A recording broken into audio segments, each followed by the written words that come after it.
internautes d'hier et d'aujourd'hui. Annabelle Guérédra sur notre plateau. Bonsoir Pierre. Bonsoir Annabelle. Annabelle Guérédra, artiste performeuse, à l'origine danseuse et universitaire en lettres et histoire géo. Pour Annabelle Guérédra, c'est 13 années de recherche chorégraphique. On invente encore aujourd'hui. On invente encore aujourd'hui, oui. Après 13 ans de recherche chorégraphique, oui. Mes premiers cachets d'intermittente remontent à 2003. J'étais à Paris à l'époque. Et puis aujourd'hui, je continue ici en Martinique avec une équipe autour de moi. Il y a 1 an et demi, on a réalisé 3 séries de performances. A Smell of Success, Success is Success et Son of Success. Ça veut dire quoi, performance ? Performance, c'est une action qui n'est pas reproductible dans le temps, c'est-à-dire qui est unique et qui en général se fait in situ comme un acte politique où les gens ne sont pas forcément prévenus et qui est subversive, c'est une action subversive qui est transdisciplinaire, qui mêle le monde de la danse avec le monde des arts plastiques. Alors comment passe-t-on de la scène classique, d'un théâtre par exemple, à des performances dans des lieux improbables ? En fait, moi j'ai démarré la danse en tant que professionnelle en 2003. J'avais intégré avant une compagnie de danse afro-brésilienne. Et dès 2004, je rencontre un chorégraphe américain, Mark Tompkins, qui m'initie à la composition instantanée en temps réel. Et du coup, je réalise mes premières vidéos danse en rue. À l'époque, c'était rue Mouffetard, entre la rue Mouffetard et le Jardin des Plantes à Paris. Et très rapidement, j'ai glissé du monde de la rue au monde du théâtre et ensuite au monde de la galerie d'art. Et c'est en ça où je me suis retrouvée dans le monde de la performance, où aujourd'hui, je fréquente beaucoup plus de plasticiens, par exemple, que de danseurs. Aujourd'hui, tu travailles avec Henri Tolliot, plasticien, justement. Ouais. Tu peux nous le présenter ? Il se définit comme un artiste digital, du bio-art, puisque c'est quelqu'un qui travaille autour du vivant et qui réalise depuis une vingtaine d'années des installations. La dernière installation qu'il a réalisée remonte à la Biennale internationale d'art contemporain à Cuba, où il représentait la Guadeloupe. Et il a réalisé 2 dômes géodésiques immenses, à l'intérieur desquels il a créé une implantation in vivo complètement artificielle de plantes en hydroponie. Et il a appelé ça Jungle Sphere 3.0 en hommage à l'œuvre de Wilfredo Lam qui s'appelle Jungle. Pour mieux comprendre votre travail, tournez en Guadeloupe, Annabelle et Henri en images, ça s'appelle Les Titans.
Note d'hier et d'aujourd'hui, Annabelle Guéredra. Ta démarche, Annabelle, tu affirmes que c'est un acte politique. En parallèle, je te cite, il faut être en résonance directe avec le plaisir de danser, librement dans le ressenti et dans le lâcher-prise. Explication. Alors, le lâcher-prise, c'est une notion qu'on entend beaucoup aujourd'hui dans le milieu du développement personnel. En plus d'être danseuse performeuse, je suis aussi praticienne de Body Mind Centering. C'est une technique justement de lâcher-prise américaine qui est issue des années 80, créée par Bonnie Bainbridge Cohen. Et c'est une technique qui est propre au chant somatique.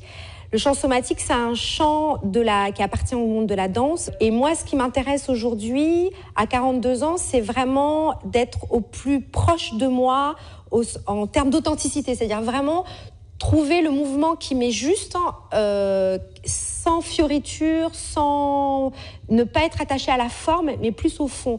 Et c'est peut-être pour ça d'ailleurs que j'ai choisi l'art performance, parce que là, dernièrement, on a réalisé une performance sur la plage de la savane des pétrifications aux Salines, où je m'enrubane d'un ruban et jusqu'à me retrouver complètement coincée. Et à un moment donné, c'est comment je vais pouvoir sortir de ce ruban.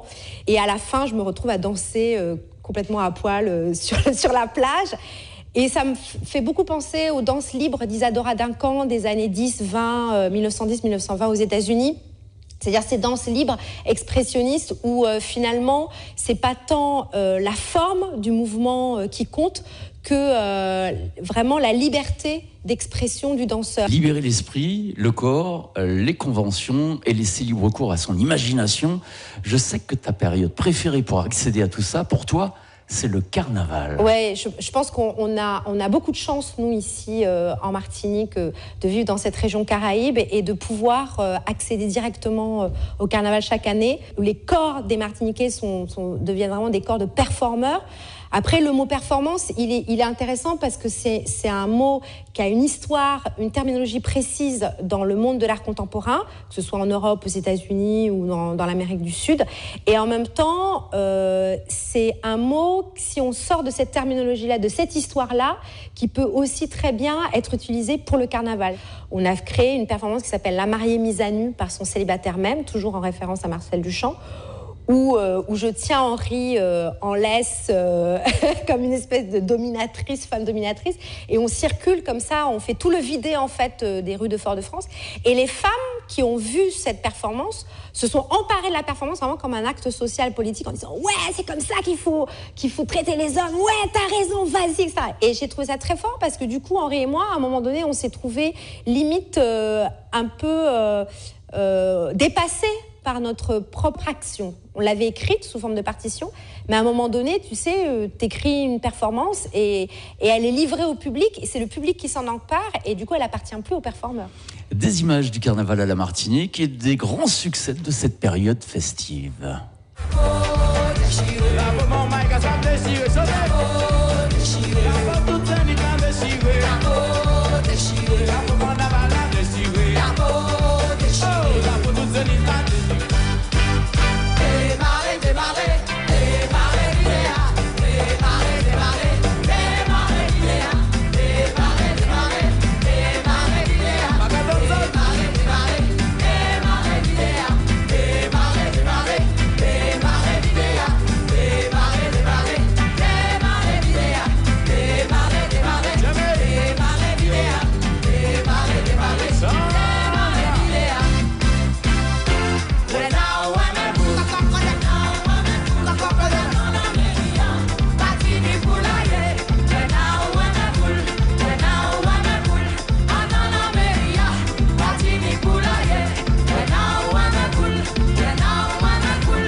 note d'hier et d'aujourd'hui. Après le carnaval, on retrouve Annabelle Guerredra. Qui dit danse, dit musique. Annabelle, je sais que tu aimes aussi évoluer dans le silence.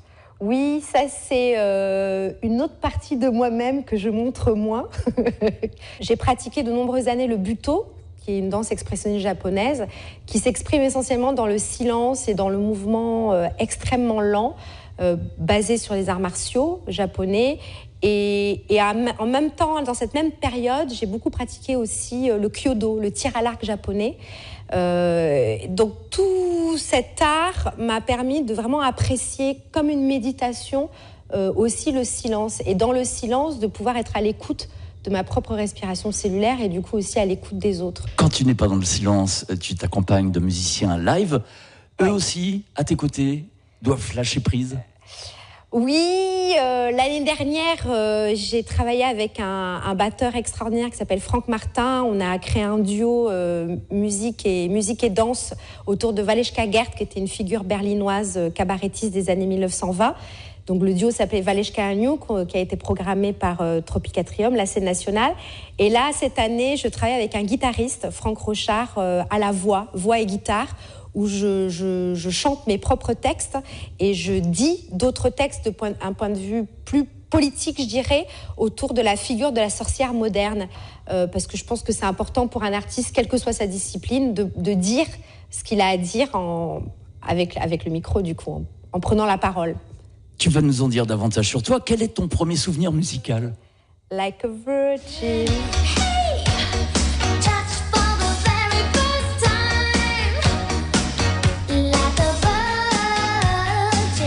Madonna, c'était vraiment une idole de gamine et je me dis, ouais, genre, je deviendrai Madonna. C'est-à-dire qu'il y avait vraiment une fascination pour ce petit bout de femme qui est devenu une star et j'avais vraiment une vraie fascination quand j'étais au collège, je me rappelle, pour Madonna. Ouais, je pense que elle m'est restée comme ça pendant très longtemps, cette fascination, ouais. La chanson qui te fait pleurer ? Purple Rain, de Prince. Purple rain, purple rain.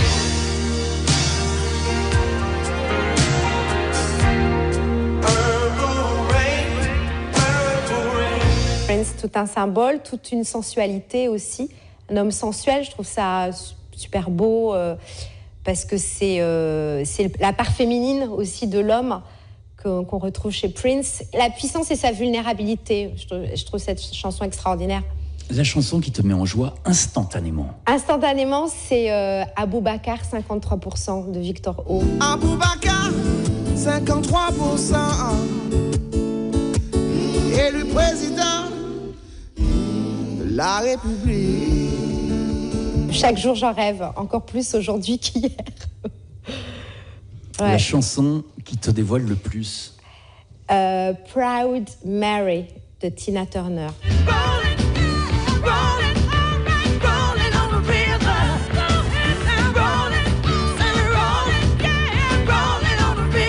De l'énergie sur scène, du féminisme noir, de l'espoir pour cette communauté femme noire. Ouais, Tina Turner, c'est vraiment une femme incroyable, quoi, par rapport à tout ce qu'elle a traversé dans sa vie intime. Et puis, c'est un monstre, quoi. C'est un monstre de la scène, quoi. Pour moi, c'est une idole, ouais. Je trouve ça extraordinaire. Et cette chanson, en plus, elle donne vraiment aussi de la force à d'autres bouts de femmes qui ont envie d'être pareilles, quoi. Ouais, dans la même rage de vivre, ouais. La chanson que tu aurais aimé écrire. Ne me quitte pas. Ne me quitte pas. Ne me quitte pas. Ne me quitte pas. Ne me quitte pas. Cette chanson est magnifique et d'ailleurs je l'ai chantée dans une de mes performances avec un chorégraphe tchadien, Hyacinthe Abdoulaye Tobio. C'était en 2012. J'ai repris Ne me quitte pas, version Nina Simone, je précise. Tu affirmes que tes performances, maman n'aime pas toujours. Qui ? Maman. Ah ouais, non, là. Enfin, quoique, j'ai l'impression qu'elle est devenue une idole, du coup. Non, bien sûr que mes performances choquent. En même temps, je pense que j'ai été éduquée justement par des parents suffisamment libres eux-mêmes dans leur tête et suffisamment bien dans leur peau pour me permettre d'être ce que je suis aujourd'hui. Et je pense que si j'avais été dans une éducation extrêmement rigide, très catho, etc., je ne serais pas sur ce plateau-là aujourd'hui, ça c'est clair. Est-ce que cela veut dire que tu es la même sur la scène en performance que dans la vie ? Dans la vie, je suis plus calme de temps en temps, ou plus colérique, ça dépend. J'aime bien, une fois que je rentre à la maison, être chez moi, dans mon cocon, et pour mieux après ressortir. C'est le rapport à l'énergie, quoi. Comment je canalise l'énergie pour pouvoir à nouveau la diffuser, revenir à soi. Returning home, retour à la maison. Retour à la maison, je pense que c'est un moment de calme et précieux, dont on a besoin, et je pense dont ont particulièrement besoin les femmes. Avec Henri Tolliot, vous allez quand même un peu loin, jusqu'à investir des lieux improbables. Je pense au cimetière que vous avez investi pour cette performance, titrée « Nu descend dans l'escalier ». On regarde ça ensemble.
Note d'hier et d'aujourd'hui, Annabelle Guéredra sur notre plateau, nue, descend dans l'escalier. Annabelle, besoin de changer nos codes de vie, besoin de tout bousculer vraiment?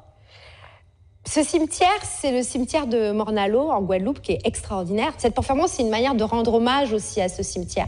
En même temps, l'acte, évidemment, est subversif, puisqu'on est habillé de manière totalement carnavalesque et pas du tout habillé pour aller dans un cimetière, c'est clair. En même temps, on crée un rituel. En tant que performeur, on se réapproprie des lieux qui nous sont propres, qui nous sont chers, qui nous appartiennent. Et qu'on a envie de les transposer dans une dimension, je dirais, plus afro-futuriste ou afro-punk. Justement, est-ce que tout ce travail n'est pas le résultat d'un certain malaise, d'un certain mal de vivre ? C'est une manière de dire, voilà, qu'est-ce qu'on propose de manière science-fictionnelle ? C'est-à-dire, comment est-ce qu'on peut se projeter en avant en étant embodied, en étant intégré, en étant réparé. C'est vraiment une manière de se lancer un défi d'aller vers l'avant. Et je pense que c'est comme ça qu'ont démarré nos performances, justement Memorial Act en Guadeloupe, parce que je pense que c'est un lieu qui à la fois se réfère au passé et en même temps propose des espaces afro-punk ou afro-futuristes. J'aime bien ce terme-là. Aujourd'hui que tu es une femme, que tu as accompli, qu'est-ce que tu dirais à la petite Annabelle, lorsqu'Annabelle était petite fille? Je dirais proud Annabelle. Fière Annabelle, ouais.